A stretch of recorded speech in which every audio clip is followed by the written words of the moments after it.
Olá, será que você atende muito paciente com obesidade? Tem falado-se muito desse contexto que nos últimos anos um dos maus do século é a obesidade.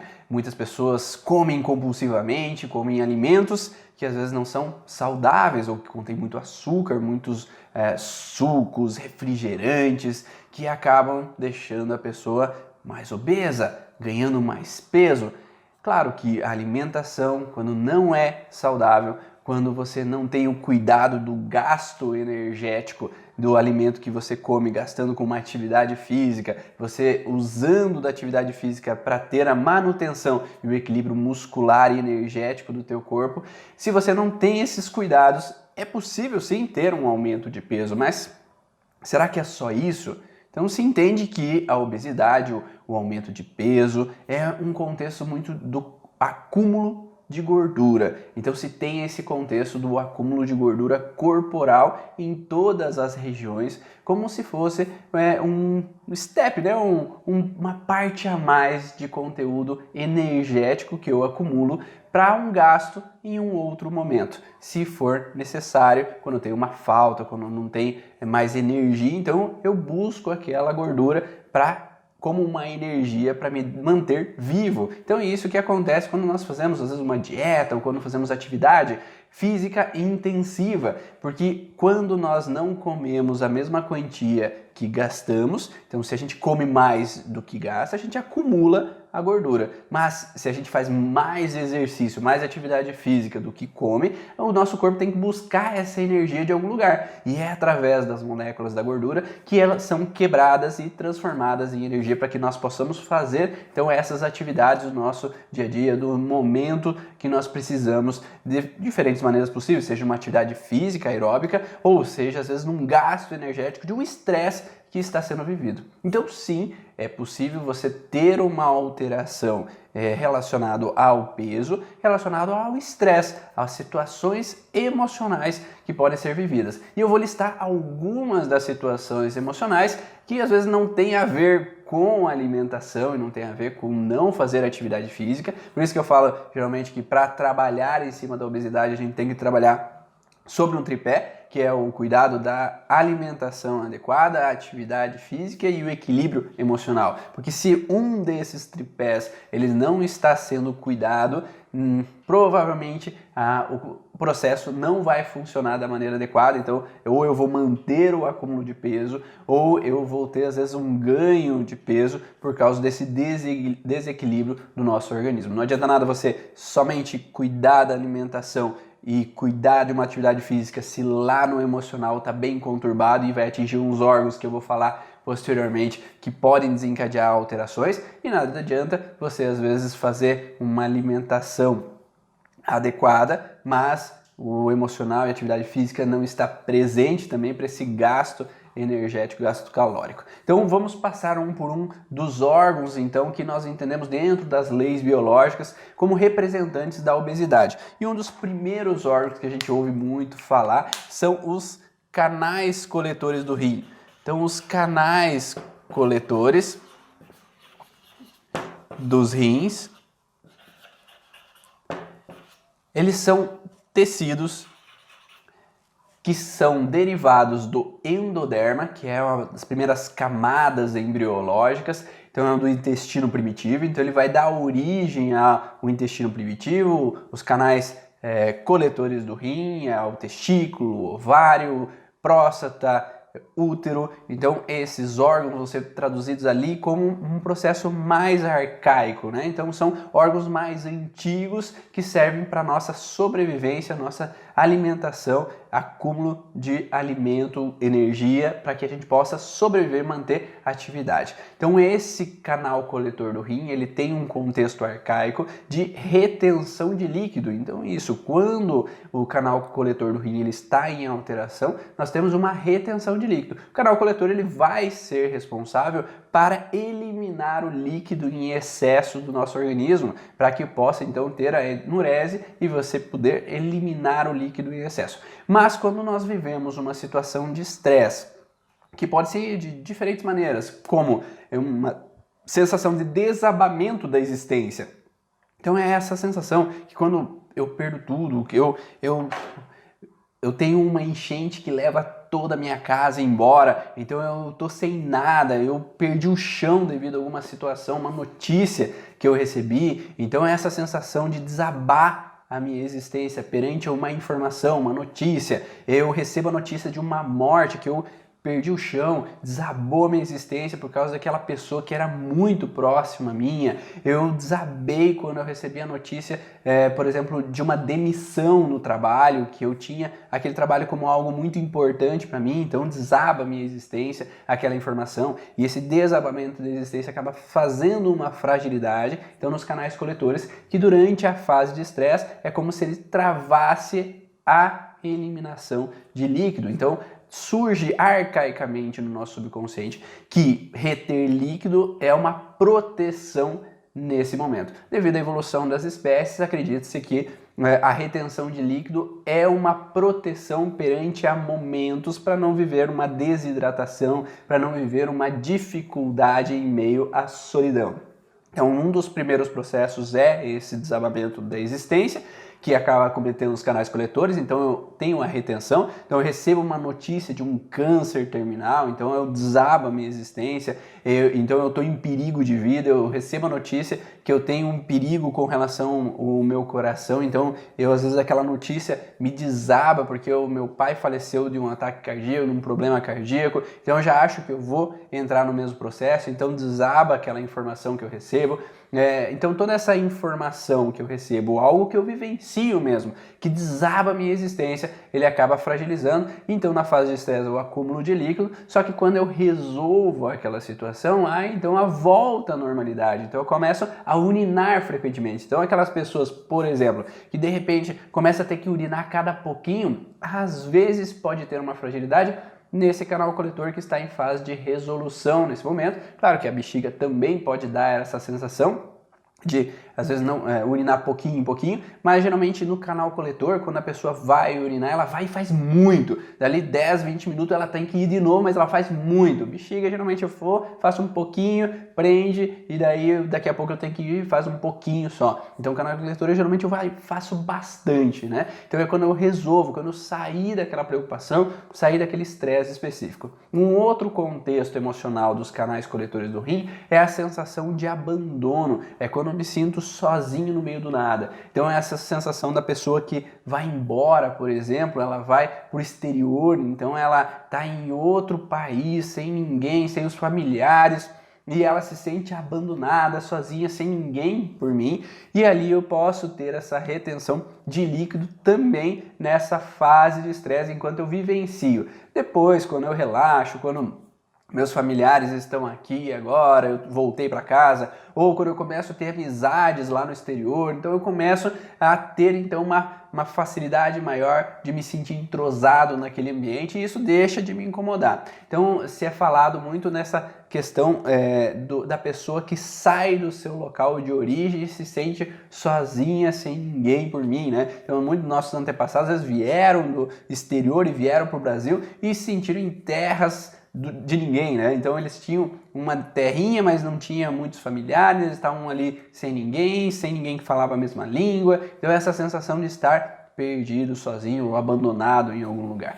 Há pessoas também que sentem muito esse contexto de abandono quando elas vão ser hospitalizadas. Então uma pessoa que vivencia uma situação de hospitalização, onde ela não pode ver os seus familiares, ela não pode estar junto com quem ela quer, principalmente UTI, né? UTI tem muito esse contexto, elas acabam tendo retenção de líquido, acabam inchando os membros inferiores, inchando algumas regiões do corpo em específico, nesse processo de abandono, ou se sentir que não pode ter todo mundo junto ali. Tem que ter um familiar um pouco ali, dali a pouco pode ter outro, mas ela não pode estar junto com todos, como se fosse em casa, né? Estar à vontade com todo mundo junto, reunido. Então eu me sinto abandonada de uma certa forma.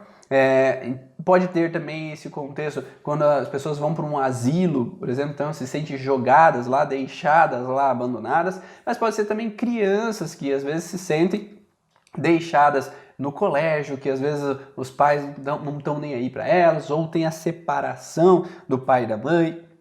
ou mesmo tem uma dificuldade em relacionamento com a mãe ou com o pai, onde aquela criança se sente deixada, abandonada, onde ela não se sente entrosada na família, ela se sente de uma certa forma excluída, abandonada, sem a atenção que ela gostaria. Isso pode gerar então essa fragilidade e ter o acúmulo de líquido no geral. Claro que tem pessoas que têm acúmulo de líquido local, então só no membro inferior, porque elas se sentem frustradas com relação ao contexto de ter se deslocados para algum lugar onde elas se sentirem então sozinhas, abandonadas. Então principalmente para elas a frustração é do deslocamento para aquele local. Mas tem pessoas que se sentem nesse abandono geral, então eu me sinto sozinha, sem ninguém por mim, e isso pode ter um acúmulo de líquido que incha o rosto, incha seios para algumas mulheres, incha as coxas, os braços e traz uma fragilidade nesses lugares em específico. Juntando esse contexto do canal coletor, o próximo tecido que entra de fragilidade, que é o que nós olhamos sempre na obesidade, que são os adipócitos, então são a gordura, né? Então os adipócitos, então o adipócito, eles são uma camada que fica logo abaixo então da epiderme, da derme, então vem então esse tecido conectivo, tecido adiposo. Então tem derme superficial, logo abaixo, epiderme superficial, logo abaixo da epiderme tem o tecido então da derme, que é um tecido de proteção. A epiderme é um tecido então de contextos superficial de sensibilidade, é mais neuronal, né? Então tem mais estímulos sensoriais.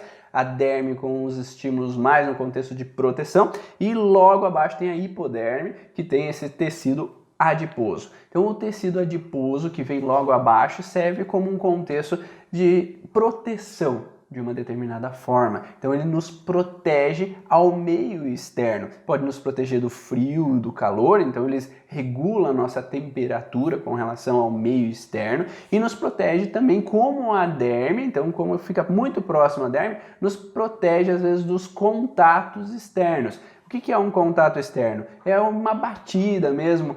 A gordura ela serve como um amortecimento de um contato, de um bater em algum cômodo, em alguém me dar um soco, alguém me acertar de alguma forma. Então ele pode produzir então esse tecido adiposo como uma forma de proteção também em determinado local.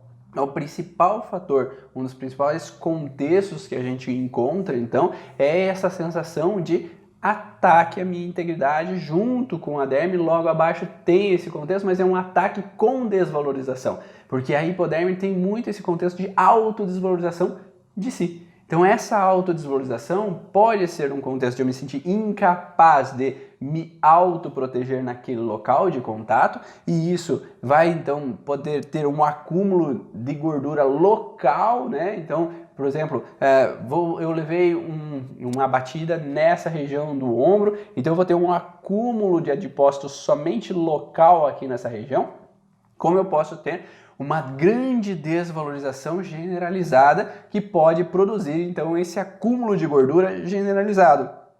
Um desses contextos principais de autodesvalorização são, às vezes, ataques ou críticas para mim. Então, é aquela pessoa que me autodesvaloriza com um ataque, não necessariamente é um ataque físico, mas pode ser um ataque verbal. Então, onde eu me sinto, às vezes, criticado porque eu não sou um ninguém, eu sou um nada. Principalmente uma desvalorização geral no corpo é eu me sentir que eu não presto para nada, eu sou um Zé Ninguém, aqui não é meu lugar, eu não me sinto valorizado para estar nesse ambiente com essas pessoas dentro da minha família. Então essa sensação de autodesvalorização, quando eu não me sinto valorizado, eu não me valorizo pela pessoa que eu sou, então eu entro numa sensação mais profunda de autodesvalorização ou de desvalorização, junto com o contexto de olhares de outras pessoas. Então, às vezes, uma criança que vai para o colégio, ele recebe o bullying, a crítica, a desvalorização, ela está sempre se sentindo atacada de tudo quanto é lado. E isso pode gerar, então, essa proliferação de células nesse tecido adiposo, que vai desencadear, então, esse acúmulo de gordura enquanto eu estou em fase de estresse. Então, enquanto eu estou tenso, frustrado com aquela situação, eu tenho esse acúmulo. Então, é preciso realmente trabalhar a desvalorização dessa pessoa para que ela deixe de sentir essa desvalorização, para que isso não gere uma contínua necessidade de permanecer com essa gordura. Então, a partir do momento que ela deixa de se sentir incomodada com o olhar dos outros, com o julgamento dos outros, não tem mais necessidade desse tecido adiposo de protegê-la ao ataque dos outros. E isso vai fazer com que ela possa melhorar daquela percepção. Então, a partir do momento que eu me autovalorizo, eu me sinto bem comigo mesmo, não me importa o que os outros acham, deixam de achar, eu posso então entrar numa atividade ou entrar numa qualidade de vida melhor. Então, isso faz com que muitas vezes a pessoa que começa a fazer atividade física, começa a se gostar mais, ela começa a reduzir mais facilmente. Mas um outro detalhe desse contexto do tecido adiposo é o contexto também do autoataque. Porque a pessoa pode se incomodar com a sua própria silhueta, quando ela olha no espelho e não gosta do que vê. Quando ela vai colocar aquela calça jeans e a calça não entra, então ela está se autocriticando. Então não basta, anteriormente ela tinha a crítica dos outros, ela tinha a desvalorização dos outros, mas agora ela trava a frustração com ela mesma se autocriticando. Então por mais que ela pare às vezes de dar bola que os outros acham, mas enquanto ela se autocritica, ela se mantém no processo, ela se mantém na frustração e aquele tecido adiposo ele não vai reduzir, porque eu ainda continuo me incomodando com aquela região do corpo. Então é como se eu me auto-ataco naquela região, então me incomoda a minha silhueta, me incomoda o tamanho dos meus glúteos, me incomoda o tamanho dos meus braços, o tamanho das minhas coxas. Então enquanto eu fico me auto-atacando, eu permaneço no processo. Então esse é um outro padrão. E o ataque pode ser também num contexto, às vezes, de uma pessoa, por exemplo, um pai que me bate na bunda, então ele me ataca numa desvalorização, porque eu me senti injustiçado, porque nem fui eu que fiz nada, foi meu irmão, foi minha irmã, e eu apanhei ainda por aquela ação que eu não cometi, então eu me senti desvalorizado com relação a um ataque naquela região. Então essa conjunção desses fatores acaba desencadeando então esse acúmulo de gordura local naquela região em específico, né? Então esse pode ser também um padrão de frustração. E tem mulheres também e homens que acabam tendo acúmulos de gordura em determinadas regiões específicas, como braços. Então, eu já atendi algumas pacientes que vivenciaram a sensação de serem pegas pelo braço e serem forçadas à relação sexual, por exemplo, ou serem pegas pelo braço e sacudidas como uma agressão. Então, há uma desvalorização com relação a um ataque, uma agressão naquele local específico. Então, aquele local de contato é o local onde vai ter esse acúmulo de gordura, né, e vai desencadear, então, a frustração nas células específicas daquela região. Então, essa região específica fragilizada não vai ter, às vezes, aumento de gordura tanto em outras regiões, mas naquela região específica, pelaquela ação que ocorreu naquele momento. Ou mesmo na relação, então, na região do quadril, então essa relação de não gostar do toque naquela região, alguém me tocou de forma agressiva, ou aquela mulher que vivencia um relacionamento com um parceiro agressivo, parceiro desagradável, ou ter que se submeter durante anos numa relação sexual que não é algo bom para ela. Então aquele toque, aquela região específica pode gerar então uma frustração, uma fragilidade e uma disfunção naquelas células, mas enquanto ela vivencia a situação. Então esse é um sintoma de fase de estresse. Então enquanto eu estou em fase de estresse, há uma proliferação de células. Enquanto eu relaxo, daí vai ter uma necrose daquelas células. Então por isso que é importante mostrar para aquela pessoa o que ela está vivendo, para que ela possa, enfim, sair daquele contexto e enfim, melhorar completamente daquele sintoma. E agora, a gente vai notar que muitas vezes, e grande maioria, o mais frequente que acontece é uma conjunção dos fatores. Então existem os canais coletores junto com os tecidos adipócitos. Então esses adipócitos eles começam a aumentar e junto com o canal coletor esses adipócitos eles incham. Então se torna maior ainda esse acúmulo de gordura e com líquido em excesso naquele local. Então a pessoa, além de ter a gordura, tem o inchaço, um edema, e acaba se tornando maior ainda do que somente se tivesse fragilizado um dos dois desses processos. Se fosse só o tecido adiposo, seria às vezes só de alguma forma, mas com a conjunção dos dois, acaba piorando aquele sintoma e a pessoa ficando ainda mais obesa perante aquele processo. Outro contexto que a gente olha muito frequentemente e muitas pessoas dizem, né? Então eu tenho compulsão alimentar e por isso que eu aumento o peso. E essas células que estão fragilizadas no contexto da compulsão alimentar está relacionado ao pâncreas, que são as células beta de Langerhans. Então as células beta, elas são fragilizadas e nesse momento de estresse, elas acabam produzindo mais glucagon. O glucagon é o oposto da insulina. Então, quando tem alguma alteração de glucagon, há uma redução, então, agora na glicose sanguínea. Então, essa redução da glicose sanguínea acaba fazendo com que haja uma necessidade de comer alimentos para repor aquela glicose, porque eu preciso de energia para fazer as atividades, eu preciso de energia para viver, eu preciso de energia para estar fazendo as minhas coisas do dia a dia, né? Então, se eu tenho uma frustração que atinge essas células, acaba dando essa compulsão, principalmente por alimentos que me dão energia, açúcar, né? Então, o doce, o pão, as massas, então elas fazem produção de glicose muito maior e isso faz então com que essa pessoa reponha esse estoque de glicose que está reduzido. Mas por que o corpo ele vai decidir colocar mais glicose ali, vai baixar a glicose momentaneamente ali para o corpo? Porque há uma situação emocional relacionada que se chama de repulsa ou refuta. Então é como se eu refutasse um combate, eu refutasse um problema. Então se fala um pouco do exemplo como se aqueles cavalos que estão em corrida para saltar o obstáculo, é quando ele chega no obstáculo, ele freia e não pula. Então é como se eu refutasse o combate, refutasse o problema que está para acontecer. Então eu freio o problema. Eu tento evitar. Então isso é uma região relacionada a um controle relacionado ao cérebro feminino, que é o lado do hemicórtex esquerdo do cérebro, onde tem os hormônios sexuais femininos. Então, geralmente a mulher tem um padrão inicial de, às vezes, evitar confrontos, evitar o combate, fugir ao perigo, né? Então, biologicamente, no mundo animal, as fêmeas querem ser protegidas pelo macho, mas nesse momento, quando eu entro numa relação onde eu não tenho proteção, eu estou em ameaça, eu estou em perigo e há um perigo iminente à minha frente, eu posso refutar. Então, fugir do combate e evitar. Mas também algumas profissionais acabam colocando no contexto de nojo, repugnância a uma situação específica de vivência. Então, quando eu vivencio uma situação de repugnância com alguma atitude de alguma pessoa, eu fico enojado com a ação que o meu pai teve, que a minha mãe teve. Isso pode gerar, então, essa fragilidade nessas células do pâncreas que vão desencadear, então, a baixa da glicose e a vontade de comer. Então, se eu como a mais do que gasto energeticamente, eu acumulo também energia, eu acumulo gordura para que eu possa me defender numa próxima situação.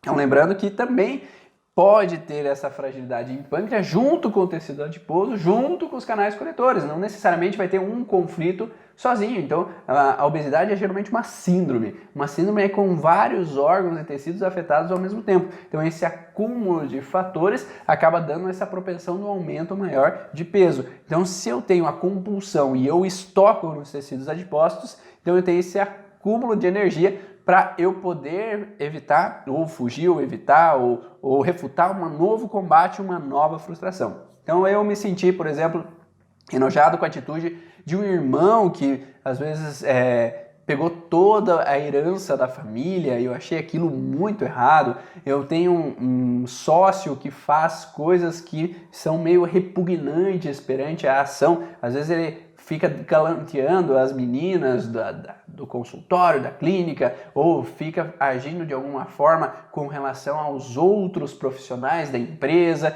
que eu acho repugnante.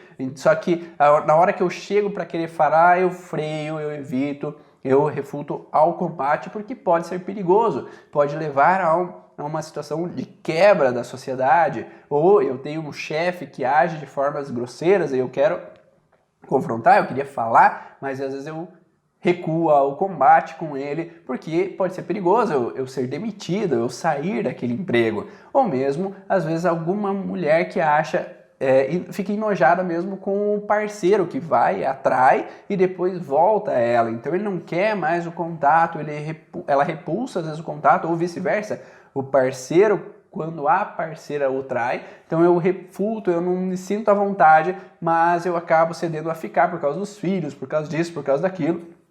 E isso vai fazer com que eu mantenha constantemente uma fragilidade que vai dar uma hipoglicemia para aquela pessoa enquanto ela vivencia essa situação. Então essas hipoglicemias fazem com que eu coma mais e reponha a minha energia para que da próxima vez, quem sabe, eu possa evitar, confrontar e lidar com aquela situação de uma maneira um pouco melhor. Então, falamos de 3 tecidos com vários tipos de conflitos que podem estar associados, mas também na medicina se fala em alguns outros órgãos que podem estar fragilizados ao mesmo tempo, e um deles é a região relacionada ao fígado.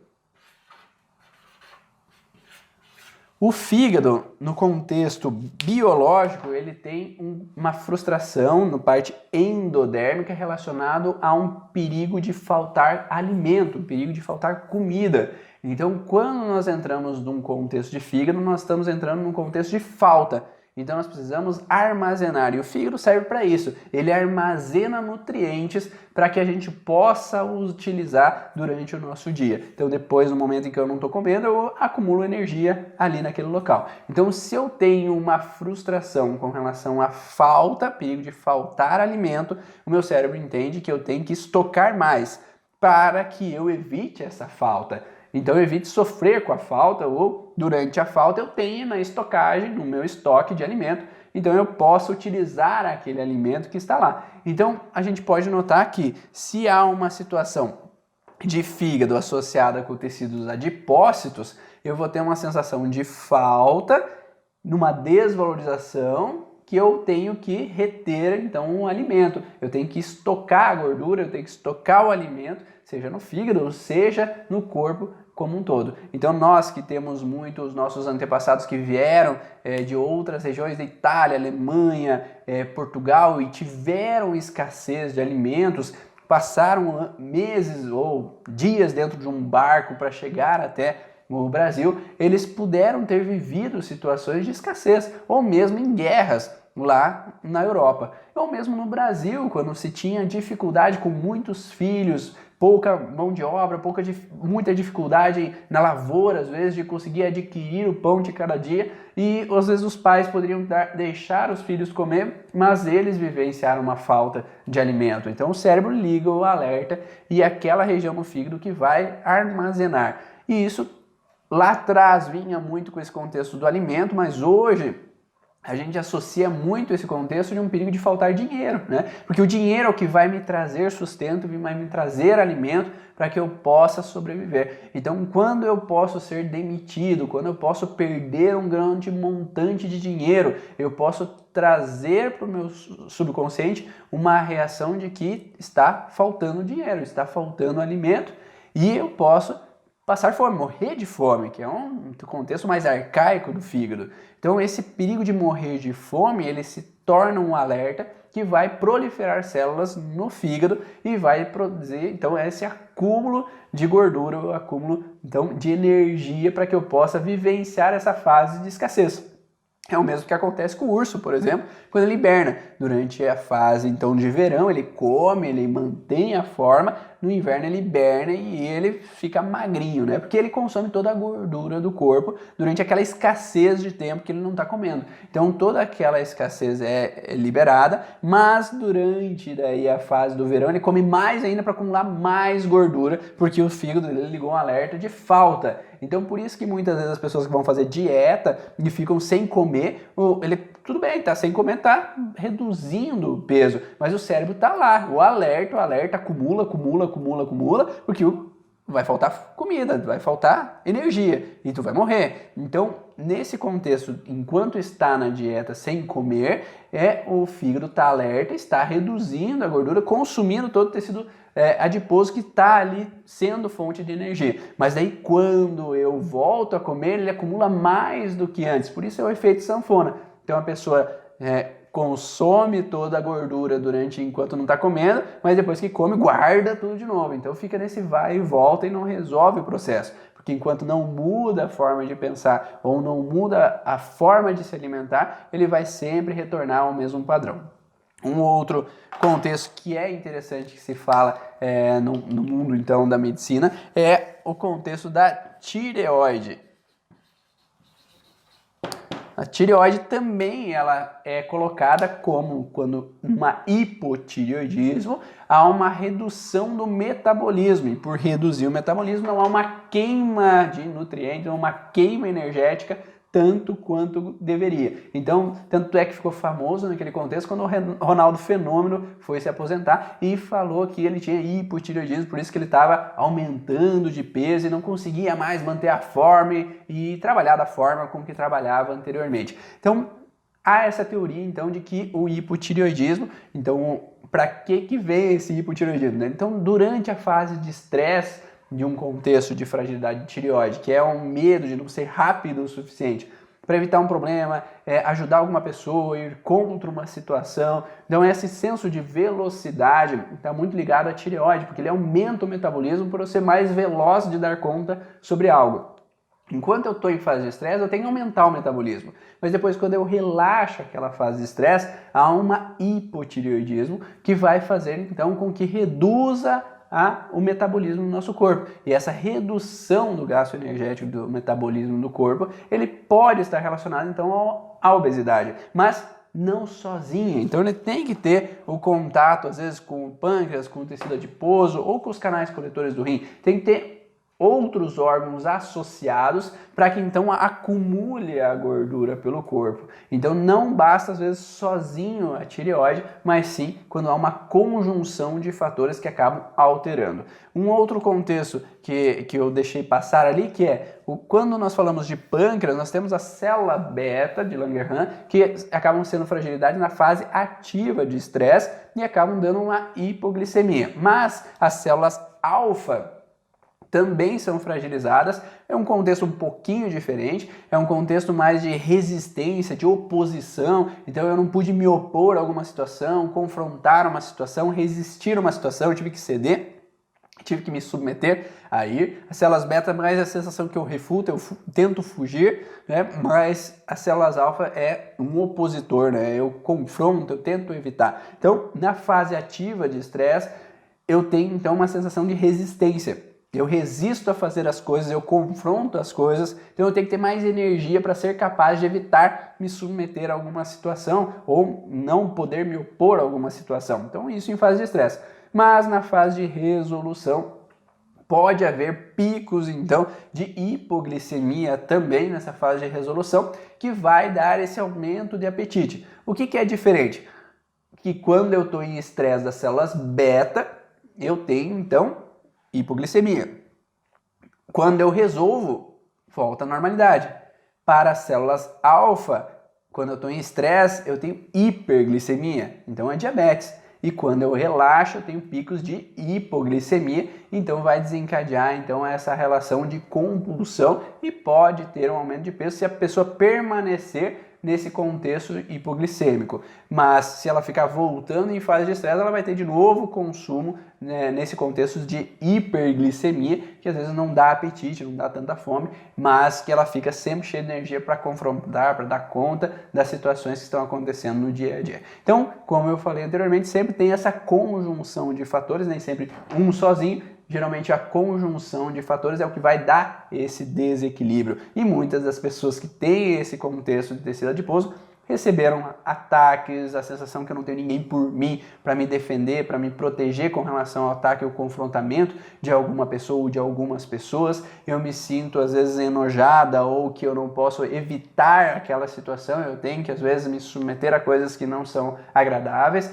e às vezes eu não sou rápido o suficiente para ir contra, evitar e me opor àquela situação. Então toda essa conjunção vai desencadear a obesidade. Espero que vocês tenham gostado dessa aula exclusiva sobre obesidade. Eu fiz essa aula porque dentro do curso Origens Profissional, algumas pessoas falaram essas informações são muito interessantes, eu queria passar para outras pessoas, então tá aí, está está liberada para todo mundo poder assistir e entender um pouquinho mais como cada célula do corpo pode estar relacionada à nossa obesidade. Então, se você gostou dessas informações, compartilhe aí com as pessoas ou com profissionais da área de saúde que querem entender um pouquinho mais desse contexto emocional sobre a obesidade, e eu te vejo no próximo vídeo. Tchau!